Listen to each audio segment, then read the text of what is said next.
This is TWiT. All right, Ken, let's talk gaming. Let's talk gaming and ARM64. Ties back into one of our predictions for 2026, by the way. Yes, it does. And Rob will be happy to hear this. In fact, I'm sure if Rob were here, he'd be the one wanting to present this one. Oh, probably. But this week, Bobby Borisov and Michael Larabelle both wrote about some exciting news for all Linux enthusiasts betting on ARM64 architecture. Canonical engineers have assembled a Steam Snap for 64-bit ARM, complete with the FEX emulator, which enables the running of Windows or Linux x86 base games on ARM64 Linux. According to Bobby, Ubuntu has opened the public testing of this new Steam Snap build for ARM.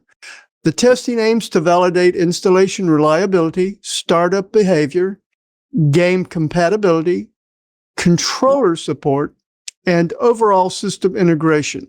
Michael has provided screenshots in his article of the new Steam Snap running on the Dell Pro Max GP10 and indicates he will try it on the Snapdragon X1 Elite. As always, you can get more information from reading Bobby and Michael's articles, and I look forward to see some of the comparisons Michael provides when he does his bench test. Yeah, absolutely. You know, it's cool that we have Steam been able to run on ARM, but when I saw that article, I was thinking, you know how much Steam and Proton is now becoming kind of the universal equalizer for Linux? I mean, it's just containing so much stuff. It's a container for so much stuff, and it can be used on so many different things, and it's just so easy to use versus, I got to spin up this container and I got to do whatever. It's like, I put it into Steam or Proton and hit go, and it just works. What's even better, though, is Steam's allowing most of the ability to do this to be open source so that it can be passed on to Wine. Yep. Yeah. I mean, a lot of it's based off of Wine. It's what sort of is required to be open source. The beauty of the GPL. Like that is the big advantage of the GPL versus something like the MIT. Under the MIT license, Steam could do all this stuff open source and then one day come out with an announcement and say, it's not open source anymore. The next version is going to be closed source.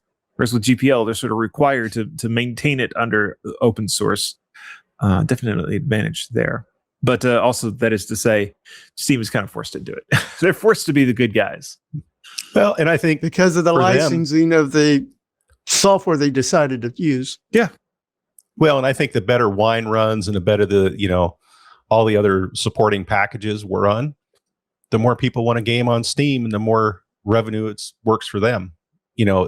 They're in the business of selling games, and the more they can enable everybody else to do it as well, the better. Mm-hmm. Now, it begs the question. So is Steam software for running all these games, or is it a store? Or is it both? On Windows, Windows, it's a store. On Linux, it's both. Because Linux gets all the containerization and stuff that it's not really happening so much on the Windows. I don't know if Windows has any of the Proton containers or bottles. I don't know if it does or not. I bet some of the Windows users wishes it did so they could play some of those older games. And I mean, it's obviously it's a problem on Windows. That's why things like Good Old Games exists and some of those others. Well, we talked about, I don't know, a few months ago or whatever, some of these old games, you really need to run them on Linux because they have different versions of their container, and they've got some old style containers with old libraries that support those old games that, especially, and we've talked about this before on Windows, there was a lot of those old games that kind of had custom libraries and kind of did some funky stuff, and they weren't as aligned to like DirectX 12 and 11 as they are today. And Steam on Linux is probably the only way you can play some of those Windows 98 games. Yeah, it is. And in some cases, you've also got DOSBox will run some Windows 98 stuff. That was DOS based. No, see, you can actually run Windows 98 in DOSBox. DOSBox is great. There's some really fun stuff you can do. You can run Windows 95 and 98 like as almost like a virtual machine in DOSBox. I wonder if you could run DR-DOS within DOSBox. Well, Very see, possible. When Jonathan's kids are naughty, he makes them run Windows 95. Oh, you want to get on the internet? Here you go, kids. This is all you get. Yeah. No, I'm not that mean. Not usually. That would be a tyrant. And I think we've talked about this before, but the other thing too is a lot of these things, if you have a program that needs to run Wine or something like that, you can put in that program into Steam. There's a way you can say, okay, add a non-Steam game, and you can put it in and it'll still run under the container so that you can take something you'd have to go Wine space, whatever space. You can just put it right into Steam. Can you do that? So you're, Can you do that with non-game applications? Yeah, that's what I'm saying. Other programs that you would run with Wine, you can use the Steam interface. Microsoft Works? If it will run with Wine, you can put it in.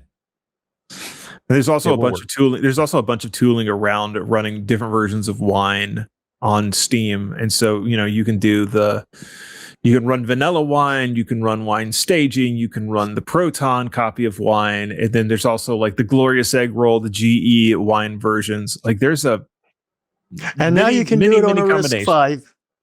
Yeah, now you can do it on RISC-V. Are we talking RISC-V with VEX? I don't think so. I think we're just talking ARM64. Not quite. So Raspberry Pi. ARM64. Yeah, not quite the same thing. We're not there with RISC-V yet. Maybe one of these days, but not yet. So the Raspberry Pi 500 Pro or Plus can become a SteamOS machine. Sure. Yeah. I've not done that. I've got one sitting right over there I could do it with. But you totally could. Sounds like Jonathan's story for next week. Probably not. That actually is getting used for some other things right now.